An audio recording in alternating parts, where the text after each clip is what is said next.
Assalamualaikum warahmatullahi wabarakatuh.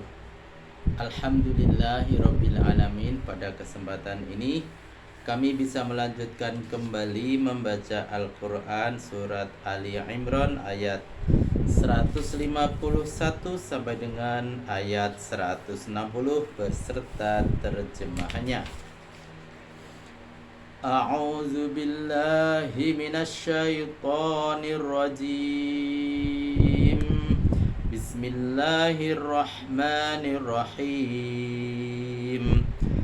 Sanulqi fi qulubil ladzina kafaru ru'ba bima asyraku billahi ma lam yunazzil bihi sultana wa ma'wahumun nar wa bi'sa maswaz zalimin. Walaqad sadaqakumullahu wa'dahu idh tahussunahum bi'idnih hatta idza fashiltum wa tanaza'tum fil amri wa asaitum min ba'di ma arakum ma tuhibbun minkum man yuridud dunya wa minkum man yuridul akhirah summa sawarakum summa sarafakum anhum liyabtaliyakum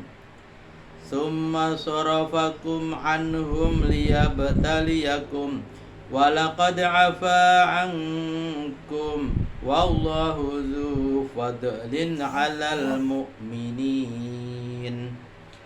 Idza tus'iduna wa la talwuna 'ala ahadin war rasulu yad'ukum fi ukhrakum fa'athabakum ghamman bi ghammin likay la tahzanu 'ala ma fatakum wa la ma asabakum wallahu khabirum bima ta'malun.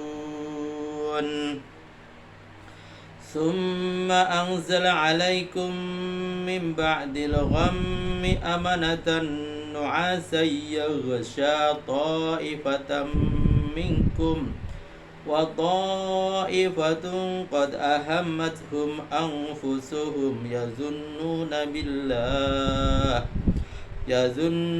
billahi ghairal haqqi dhannal jahiliyah yaquluna hal lana minal amri min syai' qul innal amra kullahu lillah yukhfuna fi anfusihim ma la yubduna lak yaquluna law kana lana minal amri syai'um ma qutilna hahuna qul law kuntum fi buyutikum labarazal ladzina kutiba alaihimul qatlu ila madaji'ihim waliyabtaliyallahu ma fi sudurikum waliyumakhkhisa ma fi qulubikum wallahu alimun bizatis sudur. Innal ladzina tawallaw minkum yawmal taqal jam'an innama stazzallahumus syaitanu bi ba'di ma kasabu walaqad afallahu anhum innallaha ghafurun halim. Ya ayyuhalladzina amanu la takunu kalladzina kafaru wa qalu li ikhwanihim idza darabu fil ardi aw kanu ghuzzal law kanu indana ma matu wa ma qutilu liyaj'alallahu dzalika hasratan fi qulubihim Wallahu yuhyi wa yumit. Wallahu bima ta'maluna basir. Wala in qutiltum fi sabilillahi aw muttum lamaghfiratum minallahi wa rahmatun khairum mimma yajma'un. Wala in muttum aw qutiltum la ilallahi tuhsyarun.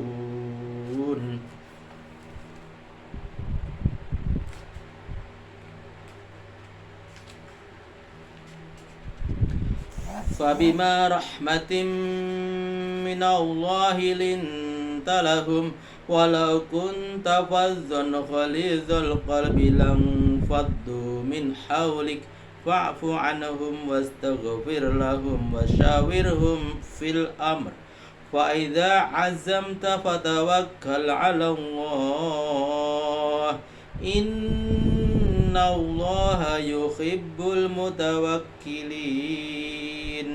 Iyang surukumullahu fala ghadiba lakum wa iyakhzulkum faman zalladzi yansurukum min ba'di wa 'alallahi falyatawakkalul mu'minun.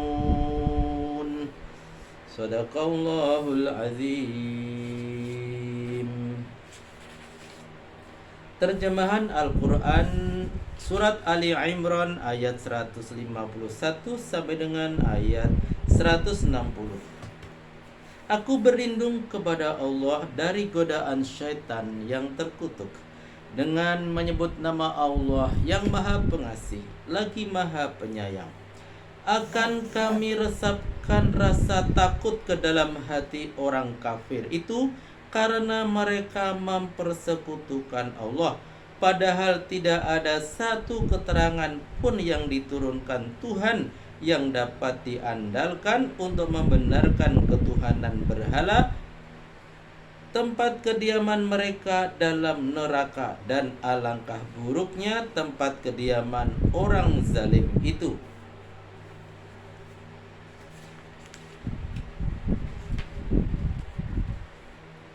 Allah benar-benar telah memenuhi janjinya kepadamu ketika kamu mengganyang musuh-musuhmu dalam waktu singkat dengan bantuannya.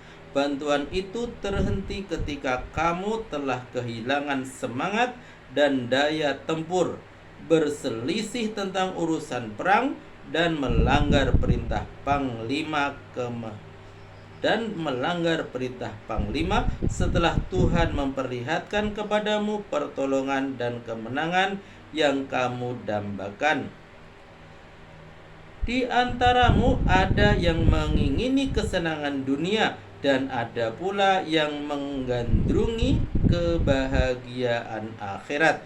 Kemudian Tuhan membelokkan perhatianmu dari menghadapi musuh untuk menguji ketabahan dan kekuatan imanmu. Kini Tuhan benar-benar telah mengampuni dosa yang mencemarkan dirimu, karena Allah penuh karunia terhadap orang-orang yang beriman. Catatan: Nabi sebagai panglima tertinggi telah memerintahkan supaya regu pemanah tidak meninggalkan posnya dalam keadaan bagaimanapun. Beliau berkata, "Kita akan menang selama kamu tetap di sana." Perintah ini telah dilanggar oleh mereka yang tergiur oleh harta rampasan. Mereka tabah menghadapi derita, tapi tidak tabah menghadapi harta. Catatan kedua, maksudnya mereka yang meninggalkan posnya, mereka yang tetap di tempat mematuhi perintah Rasul. Ingatlah ketika kamu lari kocar-kacir tanpa menoleh kepada siapapun, padahal Rasul berteriak memanggilmu dari belakang, lalu Tuhan menimpakan duka cita yang beruntun kepadamu, mengimbangi duka cita yang diderita Rasul karena kedurhakaanmu itu. Hal itu dimaksudkan agar kamu tidak dipalut duka karena keuntungan yang lepas dari tanganmu, dan tidak berduka cita terhadap malapetaka yang menimpamu. Allah Maha Tahu apa-apa yang kamu lakukan.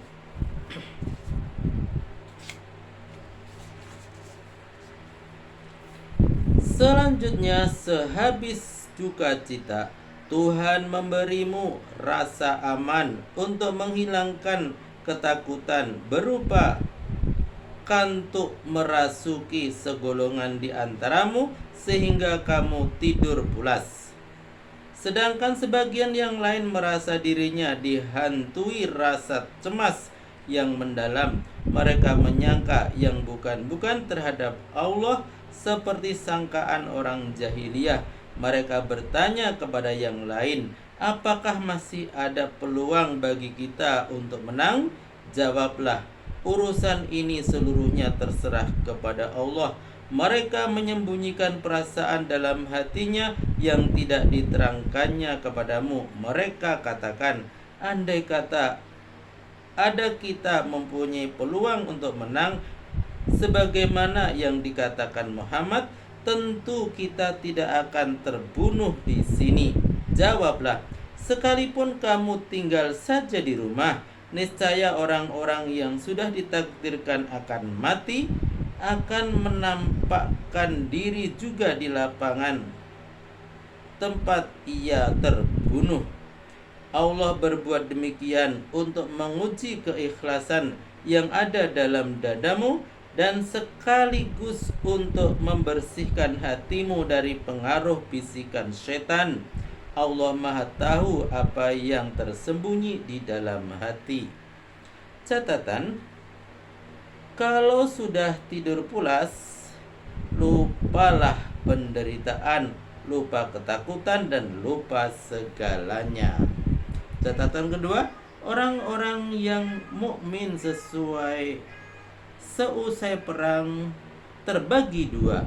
Satu, sebagian mereka ingat bahwa kekalahan yang diderita karena ketidakdisiplinan dan melanggar perintah Rasul, namun mereka selalu ingat akan pertolongan Allah lalu meminta ampun atas dosanya. Mereka sadar jika sekarang pada perang Uhud menderita kekalahan karena kehilangan semangat dan daya tempur, berselisih pendapat antara sesama mukmin dan melanggar perintah Rasul. Namun mereka yakin akan pertolongan Allah, kemenangan pada kesempatan yang lain. Dengan keyakinan itu mereka tertidur pulas.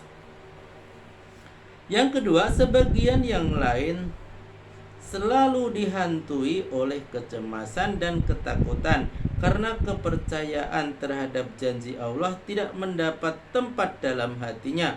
Maka timbullah prasangka buruk mereka terhadap Allah dan Rasul. Hal itu tercermin dalam ucapan mereka yang mengatakan, jika benar Muhammad itu seorang Rasul, tentu kita tidak akan menderita kekalahan atau terbunuh.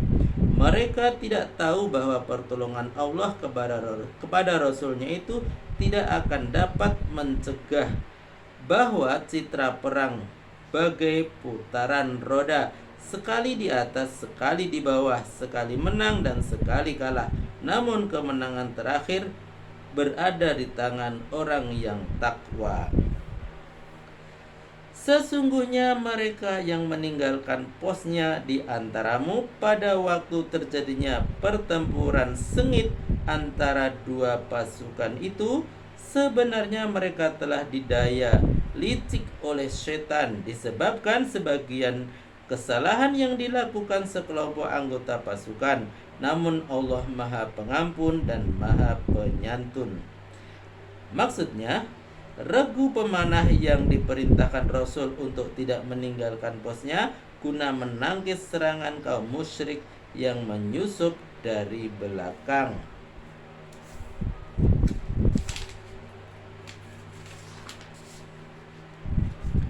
Yang kedua, maksudnya pasukan muslim itu pasukan muslim dan pasukan kaum musyrik. Yang ketiga, adapun salah satu sunnah di antara sekian banyaknya sunnah Allah yang berlaku pada manusia dan perilakunya berupa kedatangan musibah, baik musibah itu langsung menimpa diri pribadi maupun masyarakat umum sebagai akibat pengaruh dari sebagian perilakunya itu. Regu pemanah yang diperintahkan Rasul untuk tidak meninggalkan pos itu rupanya telah diberdayakan setan dengan membisikkan bahwa tidak ada gunanya pos ini dijaga lagi, sebab kalian toh sudah pasti menang. Regu pemanah yang sudah merasa berada di atas angin karena bisikan setan itu serta merta meninggalkan posnya tanpa mengindahkan perintah Rasul sebagai panglima tertinggi, apalagi setelah tergiur pula oleh sejumlah besar harta rampasan perang yang telah terbayang-bayang di pelupuk matanya. Akhirnya ternyata Rasul benar.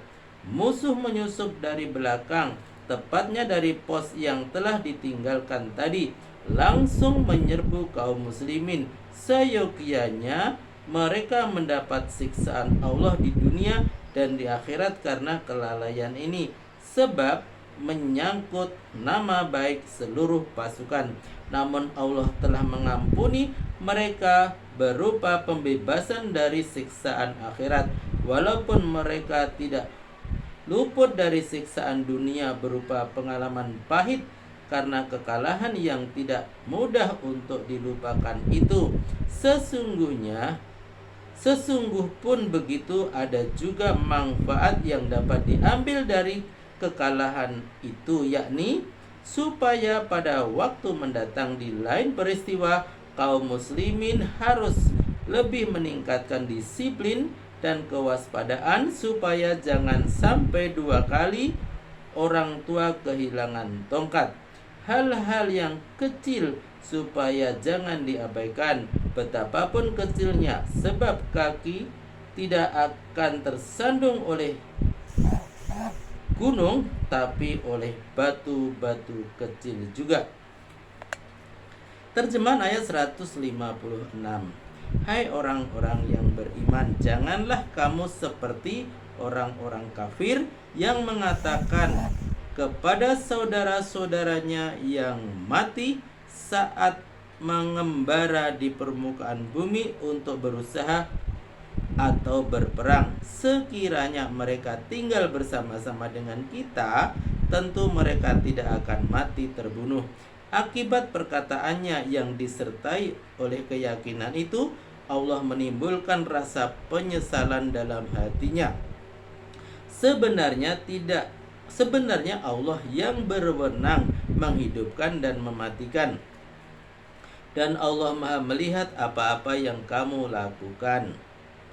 Catatan, maksudnya kaum munafik Quraisy yang didalangi oleh Abdullah bin Ubay dan kawan-kawan. Yang kedua, keyakinan mereka kalau saudara-saudaranya itu tidak pergi dari rumah untuk berusaha dan berperang, mereka tidak akan mati. Namun penyebab kematian bukanlah kepergian berusaha dan berperang. Betapa Tuhan membiarkan orang-orang yang bepergian untuk berusaha dan berperang tetap hidup, sekalipun mereka yang berperang itu setiap saat dibayangi oleh kematian. Sebaliknya, betapa banyaknya orang yang dimatikan Tuhan, padahal mereka tetap tinggal di rumah di bawah lingkungan kenikmatan dan kemewahan. Sekiranya kamu terbunuh atau mati di jalan Allah, maka ampunan dan rahmat dari Allah lebih baik bagimu dari harta dan benda yang mereka kumpulkan.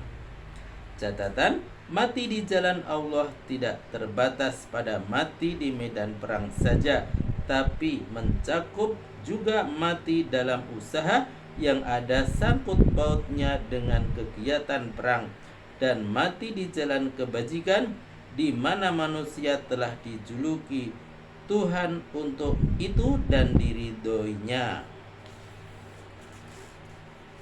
Terjemahan ayat 158. Dan sekiranya kamu mati atau terbunuh, apapun sebabnya, kamu akan dikembalikan kepada Allah juga. Oleh karena rahmat dari Allah, jualah maka kau berlaku lunak lembut terhadap mereka. Sekiranya kau bertabiat kasar dan berhati kejam, tentu mereka lari cerai-berai meninggalkanmu. Karena itu maafkanlah mereka dan memohonkanlah ampunan untuk mereka, serta bermusyawarahlah dengan mereka dalam urusan tertentu. Selanjutnya, bila kau telah mengambil keputusan setelah bermusyawarah, maka bertawakallah kepada Allah. Sesungguhnya Allah menyukai orang-orang yang tawakal. Terjemahan ayat ke-160. Jika Allah menolongmu, tiada yang mampu mengalahkanmu. Sebaliknya, jika Ia tidak menolongmu lagi, siapakah yang mampu menolongmu sesudah itu? Karena itu, orang-orang yang beriman hendaklah bertawakal kepada Allah saja. Maha benar Allah dengan segala firman-Nya. Alhamdulillahirabbil alamin. Telah kami bacakan Al-Quran surat Ali Imran ayat 151 sampai dengan ayat 160 beserta terjemahannya. Semoga bermanfaat dan sampai jumpa pada video berikutnya. Billahi taufik wal hidayah. Wassalamualaikum warahmatullahi wabarakatuh.